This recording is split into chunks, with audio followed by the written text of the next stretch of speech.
Bismillahirrahmanirrahim. Alhamdulillahilladzi khalaqal mauta wal hayata liyabluwakum ayyukum ahsanu amala. Wa huwal azizul ghafur. Ashhadu an la ilaha illallah wa ashhadu anna Muhammadan abduhu wa rasuluh. Wa nusalli wa nusallim ala sayyidina Muhammadin wa ala alihi wa sahbihi ajma'in. Radina billahi rabba wa bil islami dina wa bi Muhammadin nabiyyan wa rasulah. Tuan-puan, ibu ayah, muslimin muslimat yang dirahmati Allah sekalian, Assalamualaikum warahmatullahi wabarakatuh. InsyaAllah malam ni kita menyambung pengajian kitab hadis 40 Matan Arba'in Al-Imam An-Nawawi. Kita telah masuk hadis nombor 24 pada bulan lepas, tapi kita tak habis no. Hadis ni hadis yang panjang. Dan hadis ni merupakan satu hadis yang cukup ada nilai sentimental. Saya fikir hadis ni, kalau kita ada masa, kita print buat keluar dia punya matan, ambil hanya bahasa Melayu pun tak apa, minta kawan-kawan yang pandai design buat design cantik lepas tu print besar, kita lekat kat rumah. Pasal ayat dia sedap, dan ini hadis qudsi daripada Allah Subhanahu Wa Taala. Sedap lah. Bila kita sedih, saya ingat kita baca hadis ni saja pun kita dah rasa terubat. Hadis yang nombor 24 ni cukup pengajaran yang cukup besar lah. Kawan-kawan yang dalam live ni pun saya nak pesan yang tu lah. Hadis Matan Arba'in Imam Nawawi, hadis nombor 24 tu, kalau boleh print buat keluar terjemahan tu. Kalau boleh dua-dua tak apalah, tapi terjemahan tu sebab nak bagi besar. So buat hiasan lawa sikit, dekat dinding rumah ke, penanda buku ke, sebagai ingatan. Bila mana kita sedih, bila mana kita serabut, kita baca, tandanya Allah cinta kepada kita. Allah tidak pernah meninggalkan kita. Baik, kita sambung lah. Hadis ni daripada Abu Zar Al-Ghifari. Kita dah cerita dah siapa, dan diceritakan oleh Abu Zar ani Nabi SAW fi ma yarwihi an rabbih, yang Nabi meriwayatkan daripada Allah, maknanya hadis qudsi. Kemudian kita dah bincang dah, Nabi SAW sebutkan, riwayatkan daripada Allah, mengatakan annahu qal ya ibadi inni haramtu zulma ala nafsi, wahai hamba-Ku, aku telah haramkan kezaliman pada diriku, waja'altuhu bainakum muharraman fala tazalamu, dan aku jadikan ia haram dalam sesama kamu, dan janganlah kamu berlaku zalim. Kita dah cerita dah pada masa tu. Bulan lepas saya ulang sikit je lah. Ayat tentang kezaliman ini cantik sebab Allah letak taukid. Allah kata, aku telah haramkan kezaliman pada diriku. Allah Maha Adil, tak mungkin Allah menzalimi para hamba. Kemudian Allah kata, waja'altuhu bainakum muharraman, dan aku jadikan kezaliman itu sesama kamu haram. Kamu tak boleh menzalimi satu sama lain. Disebut dah sekali, fala tazalamu, dan jangan kamu saling menzalimi. Dua kali Allah ulang. Taukid, maknanya penegasan tentang jangan menzalimi orang. Kemudian Allah kata lagi, ya ibadi kullukum dal illa man hadaituhu, semua kamu sesat pada asalnya melainkan setelah aku berikan hidayah. Allah kata lagi, fastahduni ahdikum, mohonlah hidayah kepadaku, akan aku hidayahkan kepada kamu. Yang tu kita berhenti bulan lepas. Malam ni kita nak sambung lagi seterusnya, insya-Allah. Baik. Rupanya kita buat 2 baris bulan lepas tu. Kita sambung dekat Ja'iun tu. Baik, seterusnya, ya ibadi, wahai hamba-Ku, kata Allah, kullukum ja'i'un illa man at'amtuhu fastat'imuni ut'imkum. Allah mengatakan apa? Wahai hamba-hamba-Ku, kullukum ja'i'un, kamu semua ni pada asalnya lapar, melainkan setelah aku berikan kamu makanan. Fastat'imuni ut'imkum, dan mintalah makanan kepadaku, maka akan aku berikan makanan. Kita minta kepada Allah makanan, Allah akan kurniakan kepada kita makanan. Boleh jadikah benda ni secara literal ataupun apa? Secara maknanya adalah rezeki lah. Kita asalnya ini, tubuh kita ni lapar dan memerlukan. Kita ini hidup, tidaklah kita ini bertahan sendiri, melainkan kita ini senantiasa, kita itu duduk dalam keadaan kebergantungan kepada Allah. Kita tak buka mata lagi pun, dalam tidur kita, hidung kita memerlukan udara, memerlukan oksigen. Senantiasa kita ini bergantung kepada Allah. Dan bila kita sakit kan, orang katakan orang pesakit terpaksa bergantung kepada mesin pernafasan. Sebenarnya sebelum dia sakit pun dia bergantung kepada pernafasan yang telah diberikan oleh Allah Subhanahu Wa Taala. Kan? Ini kita bergantung. Jadi setiap masa kita itu dalam keadaan jai', dalam keadaan lapar, dalam keadaan memerlukan, minta kepada Allah, Allah berikan makanan. Either secara keumumannya iaitu rezeki, ataupun secara literalnya Allah memang boleh bagi makanan direct. Dalam Quran banyak kisah Allah berikan makanan direct kepada orang. Kisah Bani Israel yang minta kepada Nabi Musa lapar dan sebagainya, maka Allah sebut dalam Quran, Allah turunkan kepada mereka apa? Manna wa salwa, iaitu daging burung dan juga manisan daripada syurga. Allah jamu mereka makan. Kemudian dalam surah Al-Ma'idah, hidangan yang turun daripada langit tu pada zaman Nabi Isa, pada zaman Bani Israel. Kalau kita baca tafsir, hidangan yang turun daripada langit itu, lauk-lauk dia, ikan-ikan dia, semua ni dah siap. Orang kata apa? Dalam bahasa moden kita kata plating pun cantik lah. Turun makan, literally makanan. Apa lagi kisah yang dalam Quran Allah sebut, Allah memang jamu makan direct. Kisah Nabi Zakaria dengan Maryam. Nabi Zakaria dia ada pendapat mengatakan bapa saudara, ada pendapat mengatakan bayi pang. Dua-dua kuat lah. Tapi memang penjaga kepada Maryam. Izdaqala 'alaiha Zakaria al-mihrab. Setiap bila Siti Maryam ni bertugas menjaga, ditempatkan dekat Masjid Al-Aqsa untuk duduk di masjid, pasal mak dia pernah niat bila dapat anak nak letak di masjid kan. Jadi nak jadi khidmat di masjid, maka bila dapat anak tu perempuan, tapi sebab dia dah niat dia letak juga. Masa tu Nabi Zakaria dah nabi dah, maka Nabi Zakaria lah bertanggungjawab tolong tengok anak menakan ni Sat. Maryam masih kecil, maka Maryam cuma duduk dalam mihrab saja. Tak keluar pergi mana pun, tak ada hubungan luar apa pun. Tetapi izdakhala 'alaiha Zakaria al-mihrab. Setiap kali Nabi Zakaria masuk mihrab, tengok ruang tempat Maryam duduk berzikir ni, dia masuk wajada indaha rizqah. Nabi Zakaria melihat di sisi Maryam itu ada rezeki, ada buah. Kalau kita buka dalam tafsir mengatakan ada banyak makanan dan buah-buahan di luar musim. Bukan setakat buah saja, buah pun dah pelik dah. Mana boleh Maryam nak order Grab ni hantar di situ? Tak ada kenal siapa daripada kecil duduk berzikir di situ.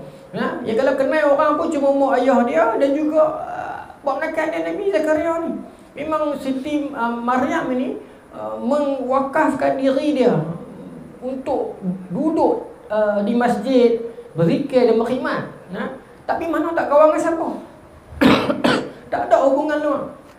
Tapi setiap kali Nabi Zakaria masuk, tengok anak menakan dia ni ada makanan di sisi dia. Maka bila Nabi Zakaria bertanya kepada dia, dapat mana makanan ni? Tak pernah keluar pun. Tak keluar daripada bilik pun. Not even keluar daripada bilik mihrab dia pun. Tapi every single time Nabi Zakaria main, nak bagi makan lah anak saudara ni. Kenyang dah, ada makanan tepi dia. Makanan pula ni buah bukan daripada Palestin ni. Ni buah main mana kamera apa semua ni, buah luak-luak ni.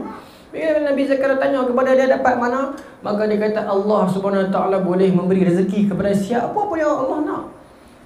Walaupun mustahil. Maka daripada pedoman itulah Nabi Zakaria doa kepada Allah. Sebab Nabi Zakaria dalam dilema, bila dia dah baginda dah tua, tak ada anak, dia berdoa kepada Allah, tak dapat anak. Sampai suatu tahap Nabi Zakaria tak berdoa dah. Rasa aku dah tua dah. Sebelumnya aku berdoa sebab isteri aku masih lagi, minta maaf sebenarnya ibu-ibu, masih lagi datang bulan. Bila datang bulan ni masih lagi boleh dapat anak lah. Disuruh sign je kan. Kalau bila dah putus haid, tak main bulan dah, tak boleh dapat anak dah secara signnya. Jadi bila sampai satu umur yang dah tak boleh dapat anak, maka dia fikir what for, aku tak perlu bukanlah tak perlu berdoa dah. Nak minta anak pun rasa macam tak dapat dah lah kot. Jadi dia dah berhenti doa tu. Jadi bila dia tengok anak saudara dia dapat makanan walaupun mustahil, maka dia kembali doa kepada Allah. Lagi saya cerita Nabi Zakaria lah, bila kita masuk part bawah ni. Dia doa kepada Allah Subhanahu Wa Taala balik. Baik. Maka tak mustahil Allah memberikan kepada kita rezeki, melimpah ruh, Allah jamu kita makan. Kalau kita kenang kehidupan kita ini, bagaimana Allah Subhanahu Wa Taala menjamu kita makan, nescaya kita akan merasakan, ya Allah, bagaimana Allah meraihkan kita ni sebenarnya. Ya, Allah Subhanahu Wa Taala sebut dalam Quran, Allah sakhara lakum ma fil ardi jami'a. Allah buat segalanya untuk kamu atas muka bumi ni. Segalanya. Kita pergi ke lautan, kita paling pancing masuk, jumpa ikan apa pun, termenungkah dia, toman dalam laut dah, bukan, kerapukah dia, siakapkah dia, laut yang cetek kah, laut yang dalam kah, sotong kah, udang kah, semuanya itu untuk kita. Ya, kita naik pula ke atas gunung, jumpa segala tongkat itu, tongkat ini, jumpa segala pokok itu, tumbuhan ini. Semua itu untuk siapa? Untuk kita. Kalaulah setiap satu ciptaan Allah itu boleh cakap, if kita tanya mereka, hang ni siapa yang ada atas muka bumi ni? Dia akan jawab, untuk hang. Ya, Allah buat kami untuk hangpa. Ya, pergi pula tanya kambing, hang siapa hutang ni? Untuk hang. Tanya pula lembu, siapa ada hutang ni? Untuk hang. Macam tu kan jawab semua, kita larilah. Tapi Nabi kata Allah buat itu segalanya untuk kita. Di daratan, di lautan, di atas langit dengan udaranya, nah, di atas bumi dengan pucuk paku dan ulang-ulangnya, di dalam bumi dengan segala ubinya dan akar-akar kayunya. Segalanya untuk kita. Betapa kasihnya Allah Subhanahu Wa Taala kepada kita ini. Allah sediakan segalanya untuk kita. Bahkan Allah sebut dalam ayat tadi, sakhara lakum ma fil ardi jami'a. Tak cukup Allah buat, Allah tundukkan. Allah tundukkan semua itu agar kita boleh kontrol mereka. Kalau kita ni Allah tak tundukkan mereka itu, bagaimana kita nak boleh kontrol lautan untuk kita capai ke tengah dan dapat hidangan ikan yang mahal? Bagaimana kita nak jinakkan binatang-binatang an'am yang garang-garang macam lembu dan sebagainya? Allah tundukkan mereka agar mereka itu jadi makanan kepada kita. Allah tundukkan segala-galanya untuk kita. Allah rendahkan, tundukkan bumi, tundukkan segala binaan-binaannya agar kita dapat mendaki ke atas dan mengutip segala hasil-hasil bumi. Segalanya Allah buat untuk kita. Dan tak cukup dengan itu, tuan-tuan, Allah jadikan ia itu bermusim dan berganti-ganti. Belum pernah sekali pun Allah berhentikan musim buah-buahan dan kita tidak dapat menikmatinya. Datang bulan 5, bulan 6 main musim durian, kita pun makan durian sedap ni, makan sampai tak ingat dunia. Padahal doktor tak bagi makan banyak. Tak, dia makan juga. Makan, bila makan badan jadi hangat. Hangat badan ni kan makan durian banyak. Habis musim durian, Allah hantar pula musim manggis. Makan buah manggis sejuk balik badan. Tuan-tuan nampak tak bagaimana Allah Subhanahu Wa Taala hiburkan kita dan jamu kita. Macam kita pergi hotel, duduk makan, saat orang main tak buah, kita makan buah. Habis pinggan yang angkat buah, dia main letak pula hidangan main course, kita makan. Habis tak ada nak kenyang, angkat main course, dia main letak sup pula, kita makan pula sup. Kita kata bagusnya hotel ni, lepas satu-satu. Begitulah Allah layan kita. Habis musim durian, dia main musim manggis, lepas tu dia main musim muktal, lepas tu dia main musim langsat, macam-macam. Yang bermusim pun ada, yang tak bermusim pun ada. Allah senantiasa jamu kita. Tuan-tuan perasan tak, buah-buahan yang tak memudaratkan ini, dia ada setiap masa. Buah nyok ada musim tak ada kan? Ada musim, ada dari situ. Tapi buah yang kalau kita makan lebih, dia batuk, makan lebih dia jadi sakit. Buah tu bagus, tapi makan lebih dia jadi sakit. Allah jadikan dia bermusim. Agar Allah tahu dia ni kalau kau bagi sampai ujung tahun, dia makan sampai batuk, sampai sakit, maka Allah buat durian ni ada had dia. Muktan ada musim dia. Kalau makan kerap sakit jadi batuk pula. Tapi manusia ni cerdik. Dia pergi buat apa pencantuman benih lah, apalah, dia boleh jadi satu panjang pula, satu setahun pakai jadi habis. Jadi begitu pula dah. Tapi tak apalah, buatlah apa pun. Allah kata Allah buat asalkan kita ni bertakwa kepada Allah dan mensyukuri nikmat dia saja. Wa in ta'udu ni'matallahi la tuhsuha. Kalau kita nak ukur nikmat Allah ni, kita takkan mampu. Takkan mampu nak ukur nikmat Allah. Baik, tu Allah jamu kita makan. Sambung. Ya ibadi kullukum 'arin illa man kasautuhu fastaksawni aksikum. Kamu dalam keadaan tidak berpakaian, Allah lah yang menutup pakaian kamu. Allah bagi kita ni keluar bukan ada apa. Bukan keluar pakai baju apa, tak ada. Semua sama kita ni. Anak raja ke, anak orang biasa ke, keluar kita ni semua kosong, tidak ada apa. Allah lah yang menutup kita dengan pakaian. Ataupun dalam makna yang lain hadis ni, Allah menutup segala keaiban kita. Dan kita tutuplah keaiban orang lain kerana Allah telah menutup keaiban kita. Baik, dan di sudut kebajikannya itu begitulah. Hatta bukan Allah rezekikan kita itu bukan dalam berupa wang ringgit saja. Pakaian kita pun, makanan kita pun, segalanya itu Allah yang peruntukkan untuk kita. Segalanya. Manusia hanya sekadar wasilah sahaja. Ada satu kisah seorang sahabat ni, dia ni rajin bekerja, sahabat Nabi SAW. Cuma dia kena sara nak beranak dia, dan seorang, saya tak ingat, dan dia kata saudara dia, tak silap saya abang dia ke ataupun sepupu dia, tapi dia yang sara. Abang dia ni ataupun saudara dia ni tak kerja, tapi rajin mengaji, rajin pergi mengaji dekat Rasulullah SAW. Ya? Jadi kawan ni rajin kerja ni jaranglah pergi mengaji, tapi sebab dia beradik dia duduk sara sama. Dia duduk sama bagi duit bulan-bulan, macam itulah. Satu hari dia tak tahan juga kot, maka dia pergi jumpa dengan Nabi. Dia cerita, ya Rasulullah, saudara aku ni dia tak pergi kerja. Bukan dia malas, cuma dalam hadis ni kita nak faham kata dia mungkin tumpu sungguh-sungguh. Tapi hari ni kita tak boleh lah ambil contoh tu. Itu sebab zaman Rasulullah, nak tumpu selagi Rasulullah ada. Jadi aku ni duk kena kerja sara dia. Aku memang ada duit, tapi larat nak bagi kat dia cuma Maka Nabi kata, la'al boleh jadi yarzuqukumullah, boleh jadi boleh jadi Allah rezekikan kamu itu bi asbabihi, atas sebab dia. Boleh jadi rezeki yang hang dapat tu bukan sebab hang, sebab dia. Kita ni lagu tu lah tuan-tuan, kita ada duit ni kadang-kadang bukan rezeki tu, kadang-kadang rezeki kita. Rezeki tu rezeki orang yang kita bertanggungjawab ke atas mereka. Kita ada anak 4. Masa ada anak 1 tak apa senang. Bila ada anak 2 sederhana. Bila main anak 3, tiba-tiba kita jadi bisnes jadi senang. Tiba-tiba klien jadi ramai. Tiba-tiba kita ni jadi hidup kita jadi mudah, duit jadi banyak. Mungkin rezeki itu adalah bahagian anak nombor 3 tu. Takdir untuk dia. Tapi Allah tak bank in kat dia direct. Dia masih lagi baby dan muda. Maka kita sebagai penjaga dan menikmatinya. Maka jangan kita halang rezeki itu kepada dia. Boleh jadi kita dah bagi makan mak ayah kita setiap bulan, maka rezeki mak ayah kita itu Allah bagi melalui kita. Boleh jadi kita ini majikan. Kita ada 5-6 orang pekerja dekat tempat kerja kita. Ada dalam 5-6 orang tu ada orang yang Allah tulis rezeki dia banyak, tetapi dapat bukan melalui dia, melalui kita. Maka kita pun dapat kekayaan. Kita halang nak bagi gaji lebih kat dia pasal kita rasa hak kita. Boleh jadi hak itu adalah milik 5-6 orang pekerja tadi. Kita sekadar pemegang amanah yang jadi wasilah untuk rezeki dia itu sampai kepada dia melalui jalan kita. Sebab itu dalam rezeki kita ada hak orang lain, ada rezeki orang lain. Jadi jangan sesekali kita merasa mendabik yang semua ni untuk aku. Tidak. Barangkali dalam rezeki kita itu ada hak orang lain.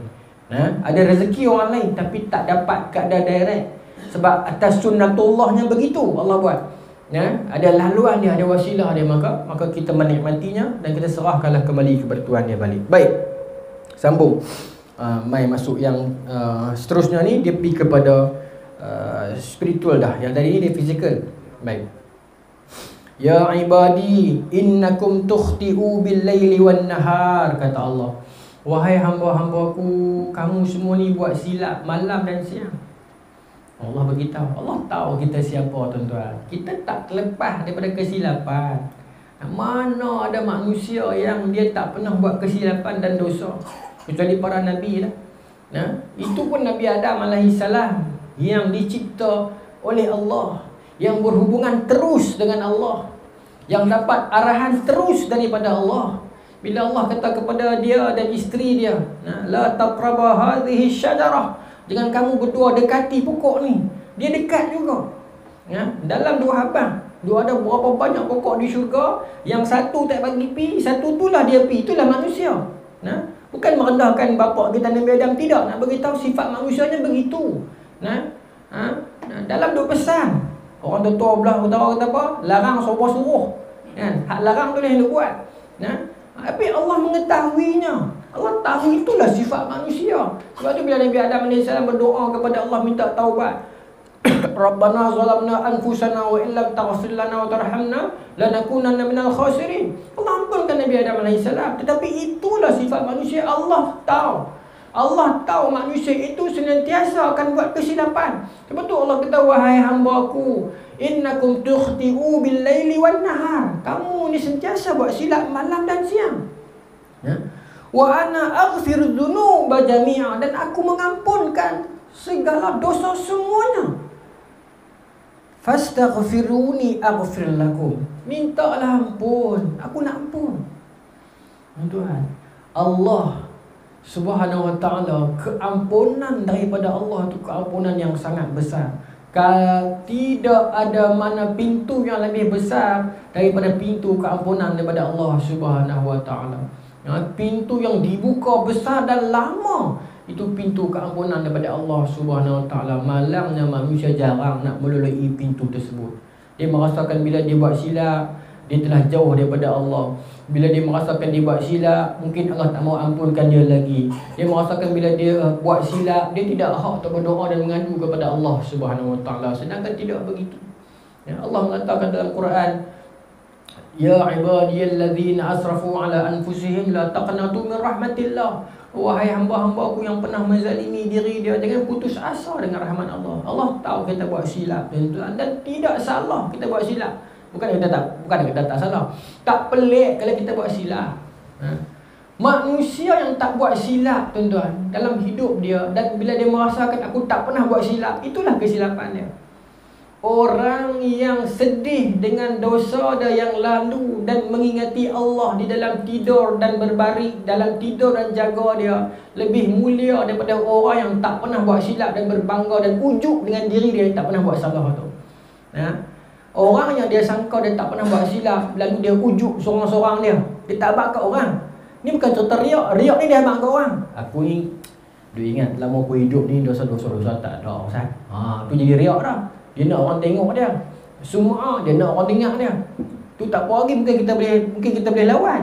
Kan? Ni ujub ni. Dia ajib. Dia seorang-seorang dia pun dia rasa kemah. Dia dalam kereta dia renyah seorang. Mah kau ni sikit 1,000 ada dah. Tak kata tak apa lagi, teringat. Ni Allah sebelah dia tak boleh buat lagu aku. Dia ujub seorang-seorang. Dia tak biar abang kawan. Dia ajib.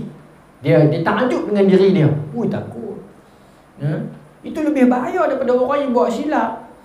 Dia mengenang kesilapan dia. Ada dosa yang mengheret orang itu masuk syurga. Dengan orang itu dia merasakan diri dia hamba dan Tuhan dia yang boleh mengampunkan dia. Dengan kesedaran itu maka dia dimasukkan dalam syurga. Ada pahala yang mengheret orang masuk ke neraka. Kerana apa? Kerana dia merasakan amalan pahala dia itu sudah cukup untuk dia membeli syurga.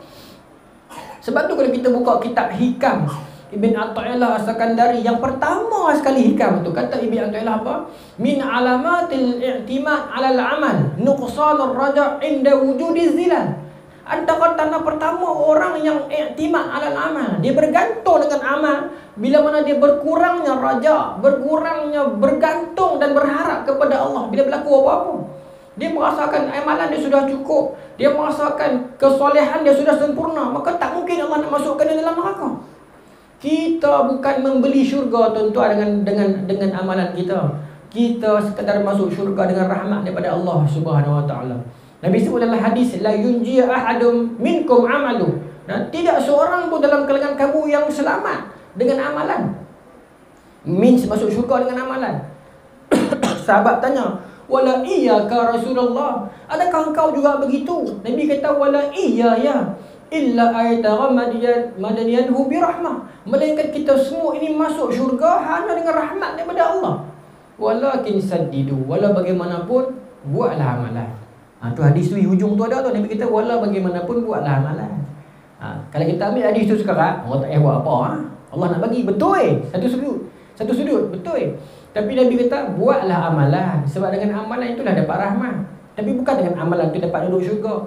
Kalau orang membeli syurga dengan amalan dia, nescaya amalan dia 1000 tahun pun tak mampu membayar sewa syurga walaupun satu hari. Sebab kenikmatan yang ada di syurga ini, ma la ain ra'at wala uzunun sami'at wala khatara ala qalbi bashar. Nikmat yang tidak pernah terlintas pun. Terlalu besar nikmat di syurga tu, siapa pun tak terlintas kenikmatan itu. Maka macam mana nak bayar syurga walaupun untuk satu malam dengan amalan 1000 tahun hidup kita di atas dunia? Tak boleh. Maka dengan rahmat Allah lah kita menikmati segalanya itu. Maka Allah mengatakan, kamu buat silap, kenanglah benda tu, tak apa. Allah iktiraf benda tu. Ya? Sebab tu dalam hadis yang lain Nabi SAW mengatakan, laulam tajnabu la dhahaba Allahu bikum summa jaa biqaumin yakhti'u summa yastaghfiru fayaghfir lakum. Nabi kata, kalau kamu tak pernah buat silap, katakanlah kamu tak pernah buat silap, Allah akan hapuskan kamu dan Allah akan datangkan kaum yang lain yang buat silap, dan mereka itu akan beristighfar kepada Allah dan Allah akan ampunkan dosa mereka. Maknanya apa? Bukan Allah nak suruh buat silap. Nah, abang kata buat silap tu tak pelik. Buat silap tu tak pelik. Jangan hina diri teruk sangat. Bila kita pernah terjerumus ke lembah maksiat dan kesilapan, jangan kita sangka tutup dah pintu, Allah tak mau maaf kita dah. Tidak. Tidak sekali-kali. Yang ni cukup penting banyak tuan-tuan. Sebab apa? Ada hadis yang lain dalam Sahih Muslim. Nabi SAW mengatakan seseorang hamba itu, saya pernah sebut dah hadis ni kot. Aznaba amd. Ada hamba itu dia buat silap, dia buat dosa. Kemudian dia tahu dia ada Tuhan yang boleh mengampunkan dia ataupun mengazabkan dia. Dia minta ampun, kemudian Allah ampunkan dia. Kemudian dia buat lagi. Allah kata kepada para malaikat, aznaba abdi, hamba aku tu buat dosa lagi tu. Tetapi dia tahu dia ada Tuhan yang boleh mengampunkan dia ataupun menghukum dia. Maka aku ampunkan dia, kata Allah. Maka dia ampun lagi. Duduk beberapa lama, dia terlupa pula. Dia buat balik dosa lepas minta ampun dah ni. Maka Allah kata lagi, aznaba abdi, hamba aku tu buat lagi tu. Tapi dia tahu dia ada Tuhan yang boleh hukum dia, dan dia ada Tuhan yang boleh maafkan dia. Dia minta maaf, aku maafkan dia. Berulang sampai sahabat kata, sampai bila ya Rasulullah?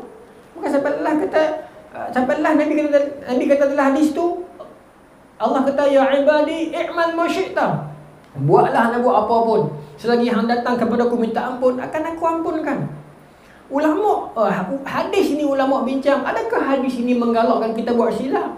Kalau begitu, orang yang buat silap dia merasakan tak apa, aku buat silap pula Allah ampun pula, aku buat silap pula Allah ampun pula. Senang lagu tu. Tapi hadis ni hadis sahih.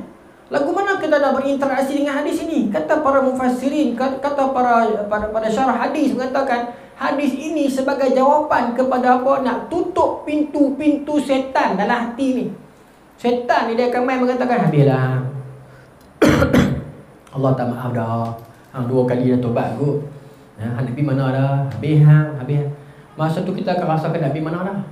Tak ada siapa nak pergi, kita tuju kat siapa? Tuju kat setan. Setan kata, main kat aku boleh tolong hang pula. Maka hadis ni Nabi nak bagi garanti tutup. Hang buat berapa kali silap pun, asalkan hang kembali kepada Allah, Allah akan ampunkan. Dalam hadis kursi yang lain, dalam Sunan Tirmizi, Allah kata apa? Kalau engkau datang kepada aku membawa dosa ananda sama, dosa sampai ke langit, ghafartu laka la ubali, aku akan ampunkan tanpa aku peduli. Allah tak peduli dosa apa, Allah tak peduli bila, Allah tak peduli banyak mana, Allah tak peduli hang siapa, hang datang kepada aku meminta ampun, akan aku ampunkan without aku peduli. Betapa Allah nak tawarkan kepada kita keampunan itu. Dan Allah mengetahuinya kita memang buat silap malam dan siang. Apa lagi kita alasan yang kita ada untuk kita jauh daripada Allah?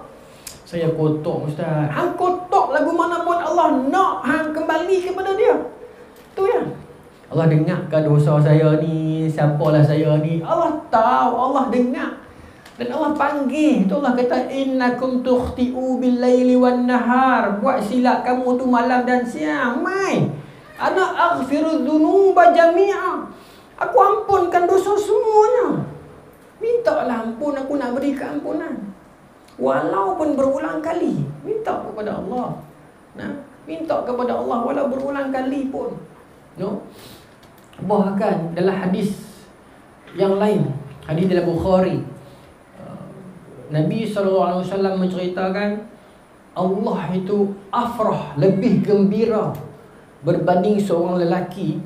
Nabi kata ada seorang lelaki ni di tengah padang pasir, perjalanan tengah padang pasir yang luas, seorang-seorang dia naik unta dia tu semua makanan dia ada kat atas unta tu, makanan dia, air yang dia pakai semua atas unta tu. Dia naik dia padang pasir yang luas yang tak tahu mana nak tuju. Dia turun sat, dia beralih-beralih, unta dia hilang. Unta dia hilang. Dia pun sedih, nak tahu pergi mana tak tahu, nak jalan ke kanan, ke depan, ke belakang, ke kiri kanan tak tahu nak pergi mana ni, luas. Makanan tak ada, apa tak ada, siapa pun tak ada. Dia pun terlelap, dia jaga-jaga sat, unta dia main balik. Dia punya seronok unta tu main balik. Dia kata apa? Wahai Tuhanku, aku adalah Tuhan dan engkau adalah hamba. Dalam hadis tu maksudnya dia tersasul, punya seronok. Ya. Ana rabbuk wa anta abdi, wahai Tuhanku, aku adalah Tuhan, ya Allah, aku adalah Tuhanmu dan engkau adalah hamba-Ku. Maksudnya bukan dia syirik ke, bukan tak. Dia terlalu seronok, Nabi kata. Ya. Sampai dia tersasul. Dia tak kata ya Allah, aku hamba-Mu dan engkau Tuhanku. Tapi sebab terlalu seronok, dia kata ana rabbuk wa anta abdi, aku Tuhan engkau dan engkau hamba-Ku, ya Allah. Nabi kata sebab out of happiness, terlalu seronok. Nabi kata Allah lagi seronok lebih daripada dia terhadap seseorang hamba yang datang dan meminta ampun kepada Allah. Allah nak bagi keampunan. Sedangkan kita buat apa ni? Kita buat silap, kita menzalimi diri, kita derhakai Allah, kita lawan arahan dia, kita langgar pantang larang dia, kita tak peduli perintah dia. Salah ni, dosa. Tapi bila kita mai kepada dia nak minta ampun, Allah gembira untuk mengampunkan kita. Ni Allahu Akbar. Nak letak lagu mana sifat ini, tuan-tuan? Bagaimana Nabi berkata Allah seronok nak ampunkan kita, lebih seronok daripada pemuda tadi itu. Pasal apa, tuan-tuan? Pasal Allah sayang kita ni. Sayang Allah kepada kita ni tak ada banding dengan siapa pun. Tak ada banding. Hatta sayangnya seorang ibu kepada anak baby dia yang kecil pun, sayang Allah lebih daripada tu lagi. Dalam hadis yang lain, Nabi SAW satu hari duduk dengan para sahabat lepas peristiwa perang. Ada seorang perempuan ni, dia duduk pergi balik cari baby dia. Saya pernah cerita ada kot. Cari baby dia kan. Risau baby dia tak minum susu lagi. Keliting pergi balik. Maka Nabi kata, tengok tu, kau tu. Nah, dia jumpa baby dia, terus dia ambil, dia bagi susu. Maka Nabi kata, tengok perempuan tu. Agak-agak dia gamak dah baby dia tu, dia nak ambil bola api.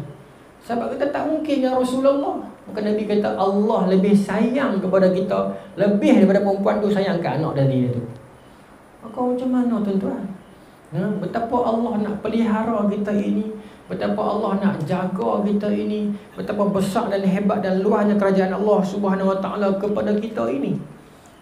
Jadi Allah kata kamu buat silap. Allah mengakuinya.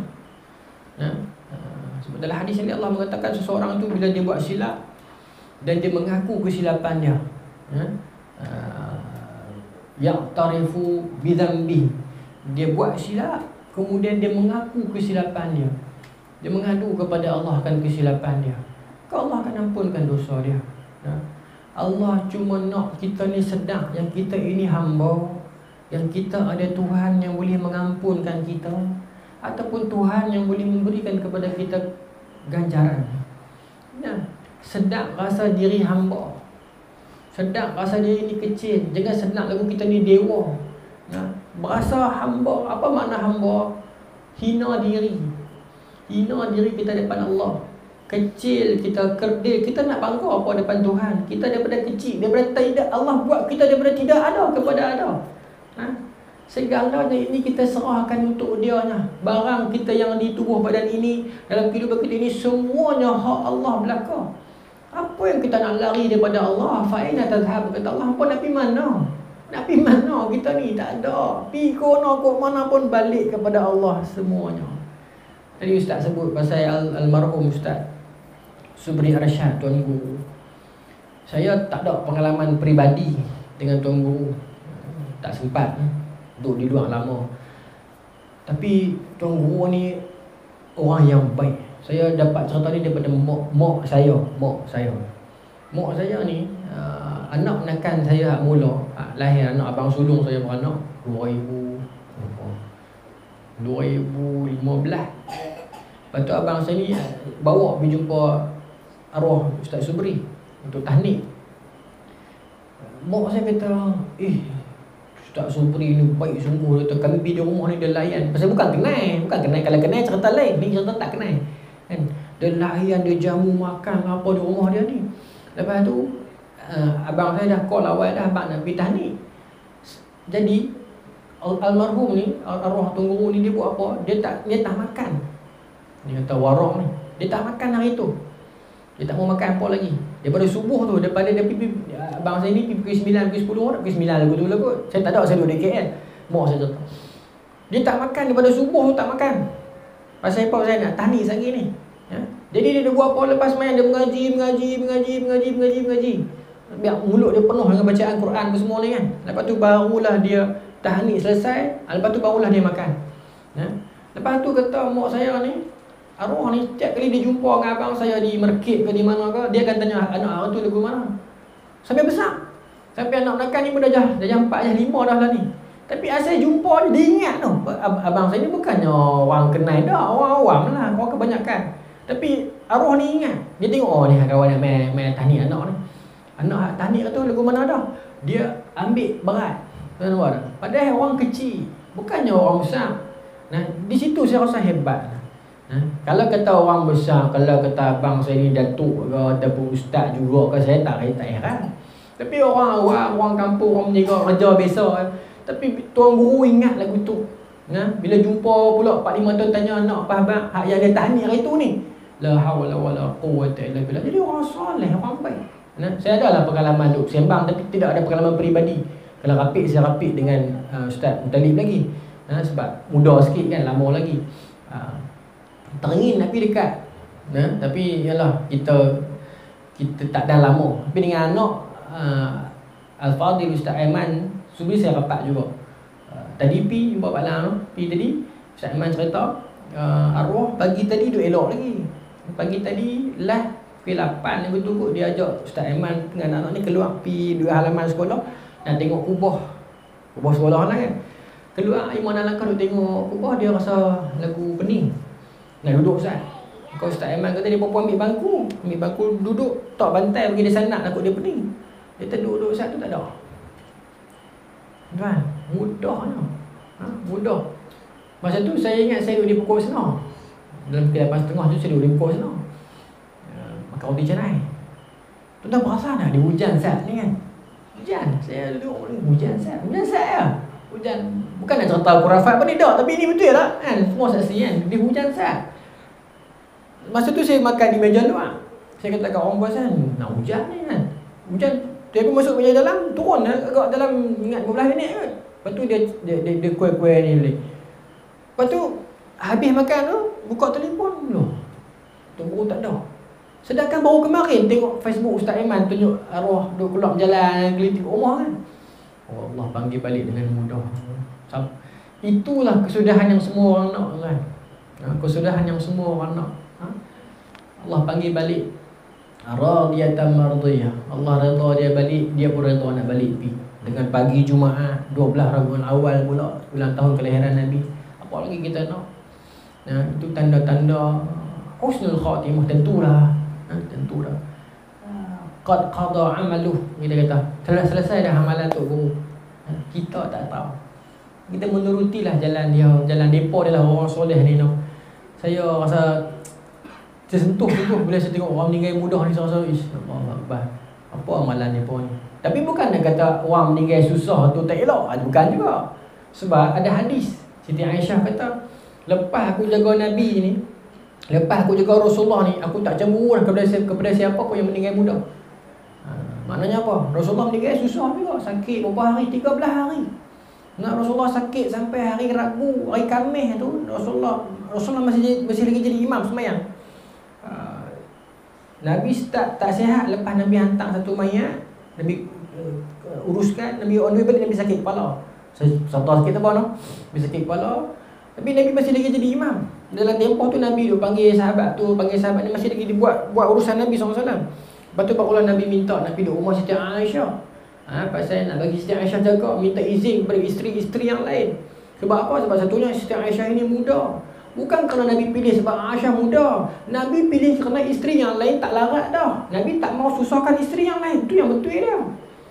Itu pun Nabi minta izin. Siti Aisyah ni pula, ibu kita ni memang minat rawatan Islam. Memang minat rawatan. Dia belajar habis rawatan ni. Maka dia suka try kat Nabi. Dia baca dekat tangan Nabi, hambui. Dia suruh Nabi yang hambui, dia sapu. Jadi begitu. Nabi tak apa sihat lama demam ni. Demam Sa'id demam ni sampai hari Khamis tu Nabi pingsan.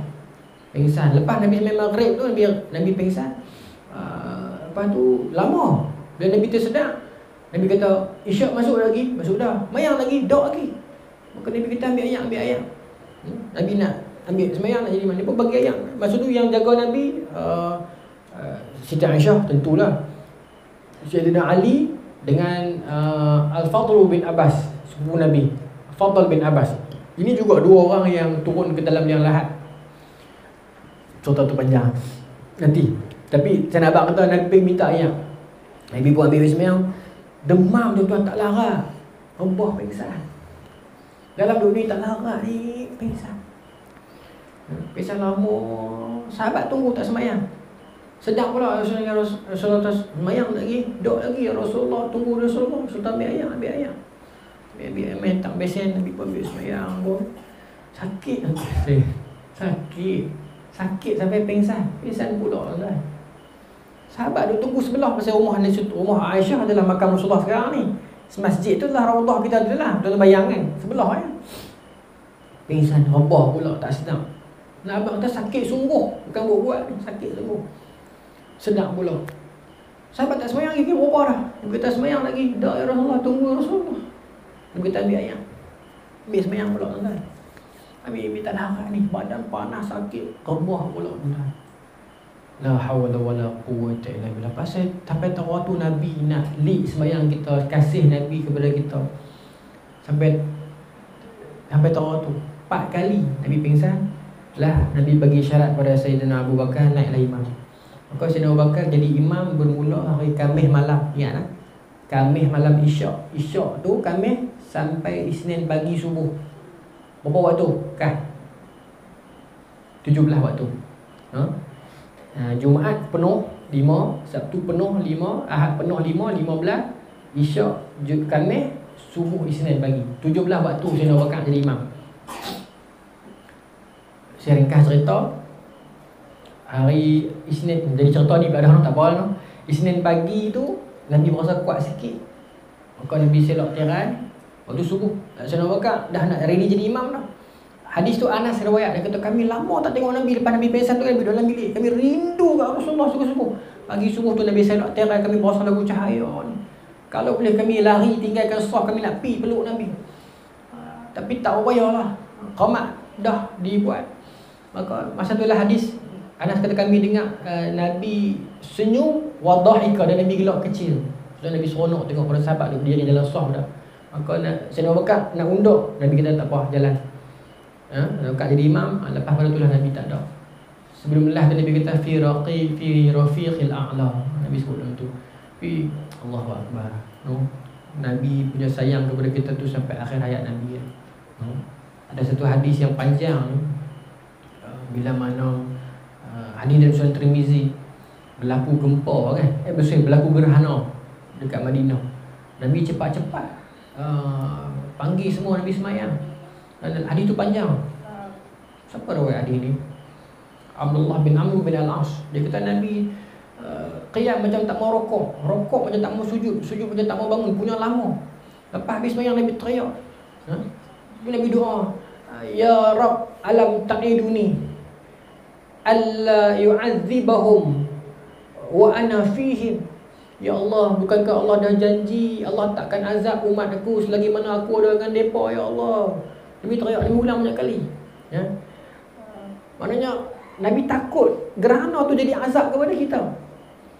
Ya Rabb alla ta'iduni, ya Allah, bukankah kau telah berjanji alla tu'adzibahum, yang kau tidak akan azab mereka, wa hum yastaghfirun, selagi mana ada dalam kalangan mereka beristighfar kepadamu, ya Allah. La haula wala quwwata illa billah. Nabi sayang kepada kita tuan-tuan. Satu hari yang lain tu Siti Aisyah main baring atas pohon Nabi. Minta Nabi doa apa-apa, maka Nabi doa lah untuk Siti Aisyah ni sihat dan sebagainya, dapat apa yang dia nak. Panjanglah dia tu. Siti Aisyah amin, dia seronok. Siti Aisyah kan muda. Maka Nabi kata, ya Aisyah, seronok ke dengan doa tu? Nabi minta ampun dosa Aisyah dulu dan akan datang, murahkan rezeki. Panjanglah hadis tu. Jadi Aisyah kata, siapa tak seronok dapat doa daripada Nabi? Maka Nabi kata, ketahuilah doa tu aku baca tiap-tiap malam untuk semua umat aku. Aku sayang Nabi pada kita. No? Saya minta maaf, saya termasuk bab tu pula. Bin abang kata, kasihnya Rasulullah SAW kepada kita ni tak ada penghujung. Tak ada ting. Baik. Sambunglah, boleh lagi tu. Sambung seterusnya. Ini mana? Yang ini lagi dalam ni tuan. Tengok nah. Kata Allah apa?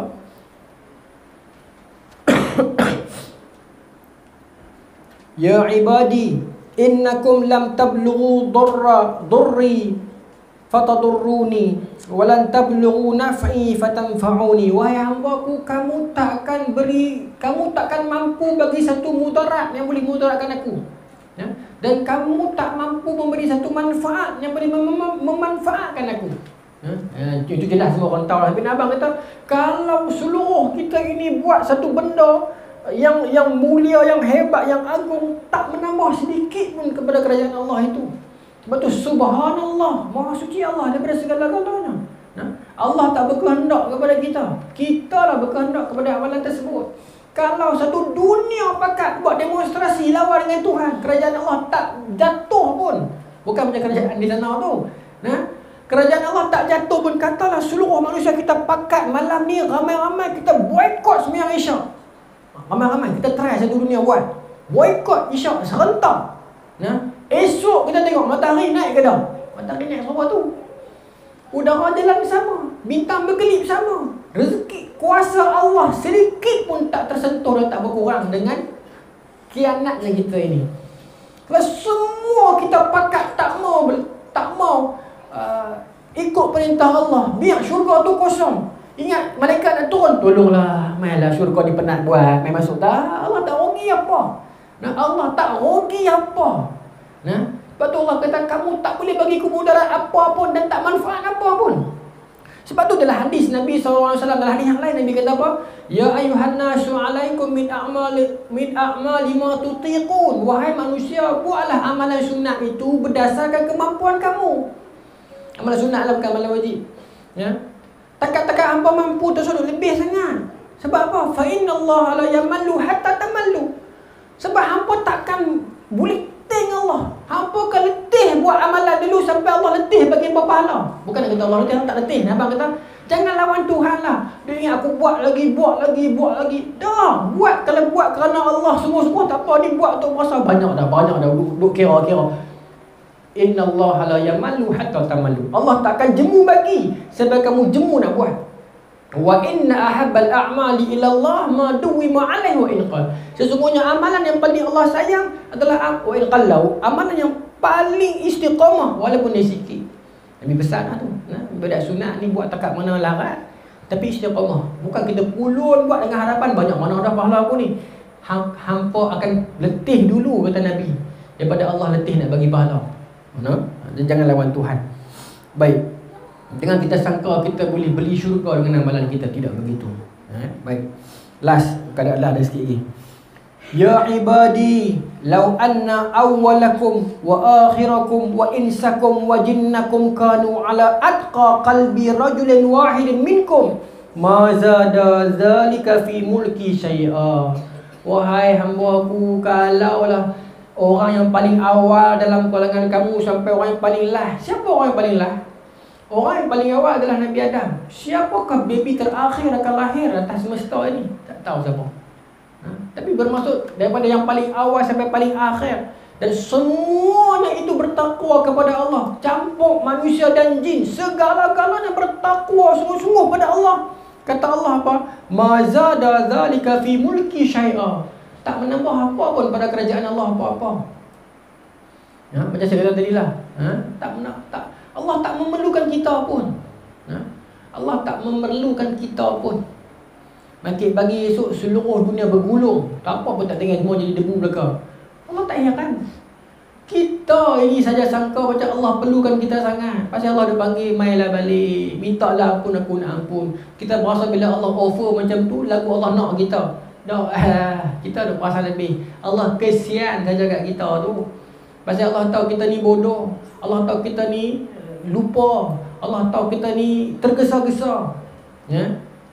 Khuliqal linnasu min ajal. Allah buat manusia ni dengan tergesa-gesa. Bukan Allah buat tergesa-gesa. Manusia tu sifat dia tergesa-gesa. Ya. Allah tahu kalau Allah tinggal kita, habis kita. Ya. Nikmat yang Allah bagi kita ni terlalu banyak. Tak usah cerita nikmat yang besar-besar, juta-juta, bilion-bilion. Nikmat orat dekat jari sudahlah. Ni orat ni sudahlah. Tak usah nikmat lain. Nikmat orat ni garis ni sudah. Kalau orat ni Allah padam, nak makan nasi lagu mana? Tu saja sudah. Nak masuk berak pun tak boleh bah. Hanya 1-2 orat Allah padam, selesai kita. Berapa banyak orang jatuh tangguh hanya dengan 1 orang. Nak bawa motor pun tak boleh. Ada Z boleh lah, dia fly. Tak boleh juga lah. Dia nak tarik gear macam mana? Tak boleh. Nah, tuan-tuan, sambung dah lah. 8.40 dah. Lupa isyak awal. Baik. Ya ibadi law anna awwalakum wa akhirakum wa insakum wa jinnakum kanu ala afjari qalbi wahidin minkum ma naqasa dzalika mulki syai'a. Samalah berlawanan tadi. Kalau semua berhimpun nak lawan Allah, tak mengurangkan apa pun kepada kerajaan Allah. Nah, semesta yang buat ni begitu besar, tuan-tuan. Begitu agung semesta ni.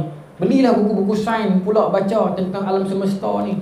Nah, Quran pun bacalah, beli juga. Saya baru ni beli buku apa tajuk dia? Terbitan Astrolab. Cerita pasal semesta, kosmos kan tajuk dia. Uish, baca tu saya pun kita dah rasa macam meremang. Matahari ni daripada sempadan dia nak main ke bumi berapa lama? 8 minit kan? Ya. Tapi daripada tubuh badan dia nak masuk ke dasar dia sendiri dekat-dekat 40 tahun. Punya tempoh kelamaan cerita panjang. Maksudnya itu baru matahari yang dia bermula daripada apa? Nebula. Bertutup nenek moyang dia nama supernova. Saya baca dalam bab matahari dia cerita proses matahari tu pun dah dahsyat dah. Tu tak cerita black hole lagi. Dalam Quran kata, Allah kata fala uqsimu bimawaqi'in nujum. Mawaqi'in nujum, tempat kembalinya bintang. Sains kata black hole. Ada satu tempat yang dia sedut semua bintang-bintang mati. Dan alam yang lain dalam hadis kata Arash itu terletak di atas air. Ayat mana pula semesta nanti? Ya Allah, punya luahnya alam ni tak boleh tuan-tuan, betapa luahnya alam ini. Ya? Adakah Allah heran dosa kita kecil ni? Kita ada 1 bilion dalam bank, orang hutang 4 sen. Kita heran ke? Macam tu lah abang. Tapi tak boleh banding, Allah tidak ada bandingan. Tapi nak abang kata lagu tu, tak heran pun yang kita dah puasa besar sangat ni. Allah tak heran pun, balik ya pada Allah. Balik minta ampun Allah pun, sudah. Tak usah duk puasa besar lebih, tak usah duk puasa mulia lebih, tak usah duk puasa hina lebih. Tu ya.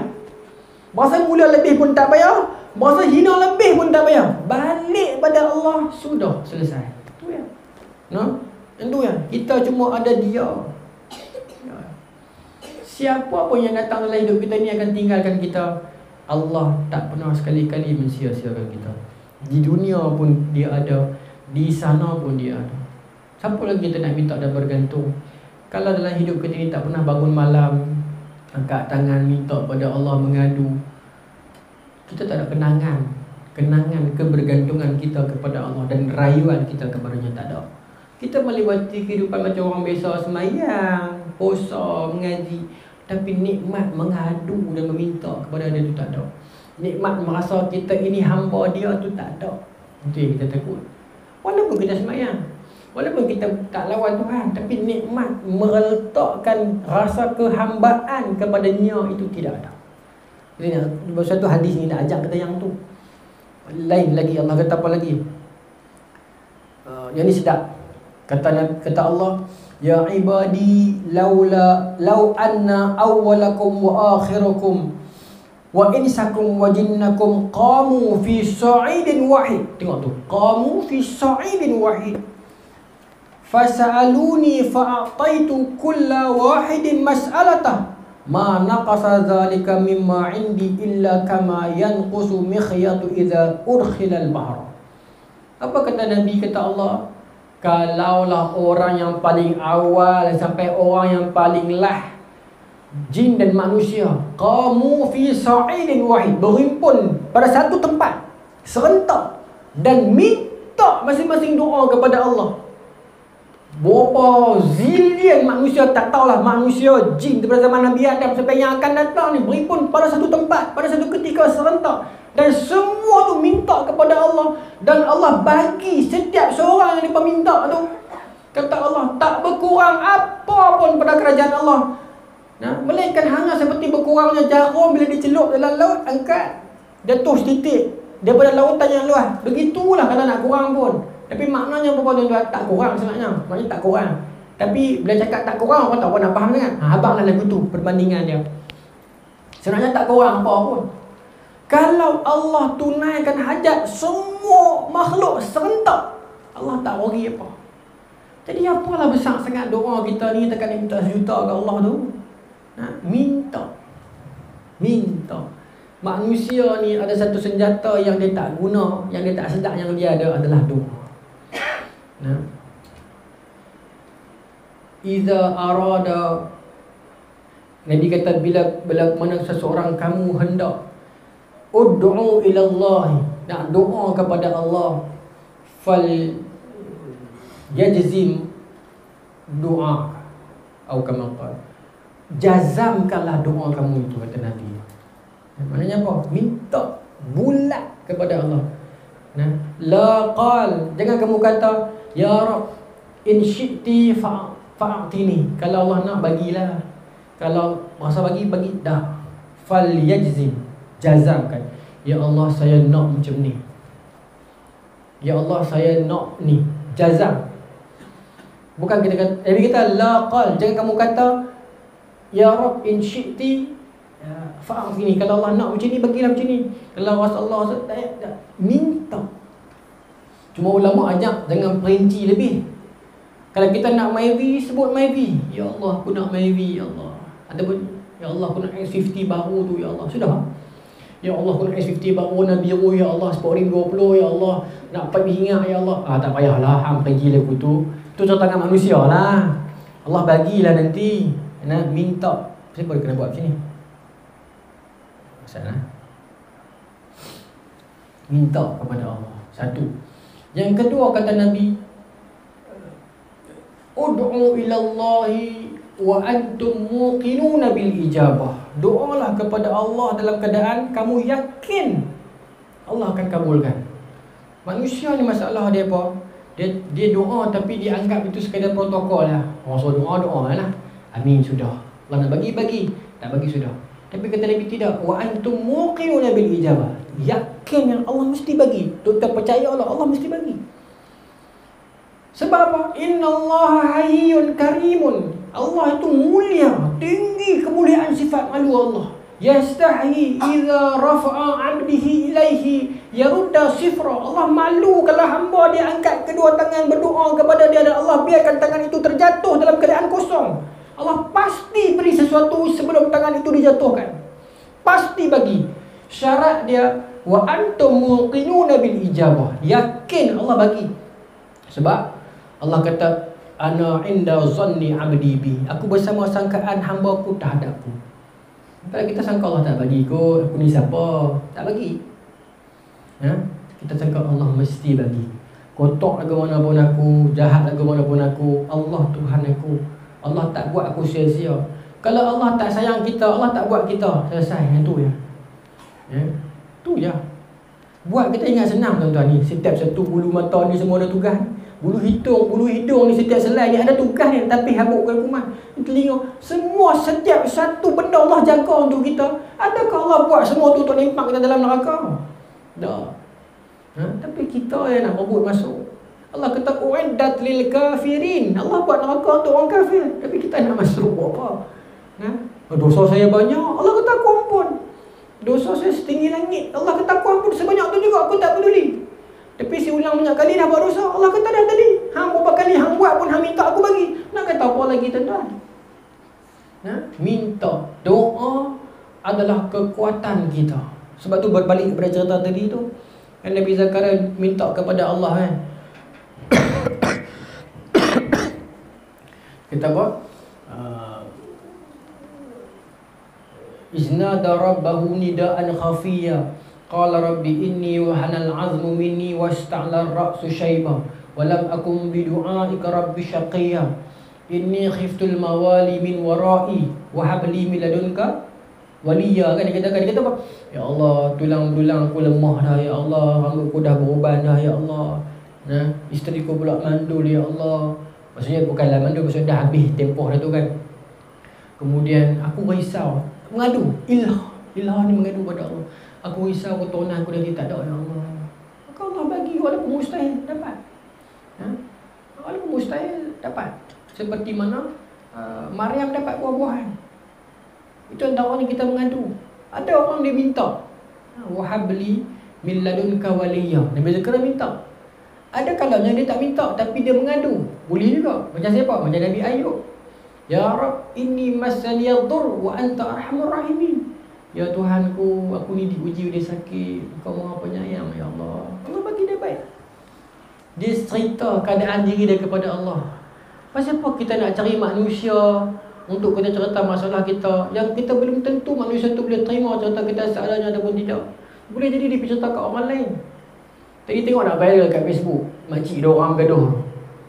Mudah tak tengok. Yang dia bercerita kat orang kampung, kata kawan tu kencing kereta dia tu. Tak tengok. Tak apa, bagus saya tengok. Tu orang bergaduh. Hampir cerita kat orang kencing kereta hang buat apa? Cerita kat orang macam tu lah manusia ni. Bukan semua sempurna. Kaunselor pun dia dengar cerita kita pasal dia dapat duit ni lah. Cerita kepada Allah. Allah Maha mendengar. Allah Maha mendengar. Mengadu kepada Allah. Dalam hadis Nabi SAW kan yang Nabi lepas pergi Taif tu, kan Nabi seorang-seorang tu kan Nabi kata kan, Ya Rabb, wahai Tuhanku, ila man takiluni, kepada siapa engkau nak campakkan diriku ya Allah. Aku dah lemah dah kepada engkau. Apa Nabi kata? Kepada engkau lah aku mengadu lemahnya diriku ini, kurangnya hilwati, helahku lagi tak ada daya dah. Wa hawani 'anil nas, dan hinanya aku pada pandangan manusia ya Allah. Nabi luar.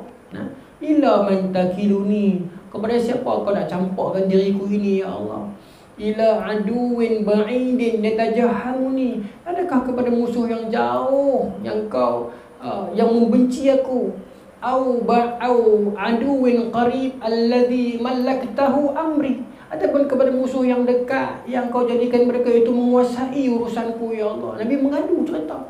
Maka Allah perkenankan doa Nabi, Allah permudahkan jalan Nabi SAW. Kita hari ini banyak mengetuk pintu manusia yang tak dibuka, sedangkan kita melupakan pintu Allah yang tak pernah tertutup. Sekali manusia kecewa bila pintu manusia tertutup, baru dia terkenang yang pintu Tuhan tak pernah terkunci. Balik kepada dia, minta kepada dia, bersimpuh, bersujud, angkat tangan, luahkan segalanya. Yang paling best adalah kita sedar status kita hamba dia. Itu saja. Kita ada Allah yang buruk macam mana pun kita itu, Allah kata aku sedia menerima seadanya. Aku ampunkan dan aku terima. Hebat macam mana pun kita ini, kita ada Allah yang maha sempurna. Belum tentu kita yang paling baik. Redah dan rebahkan diri kita di depan Allah. Kita hamba. Cukup. Allah Ta'ala alam tuan-tuan. Mudah-mudahan bulan depan kita sambung hadis yang nombor 25 pula. Minta maaf tuan-tuan, malam ni memang hadis dia macam tu. Dia sifat dia begitu hadis dia. Dia mungkin lebih kepada bersifat tauhid sikit. Allah Ta'ala alam. Bismillahirrahmanirrahim. Allah ruzuqna fahman nabiyyin wa abdal mursalin wa malikatul muqarrabin wa adina fiyatil arifin bi rahmatika ya arhamar rahimin walhamdulillahi rabbil alamin. Assalamualaikum warahmatullahi wabarakatuh.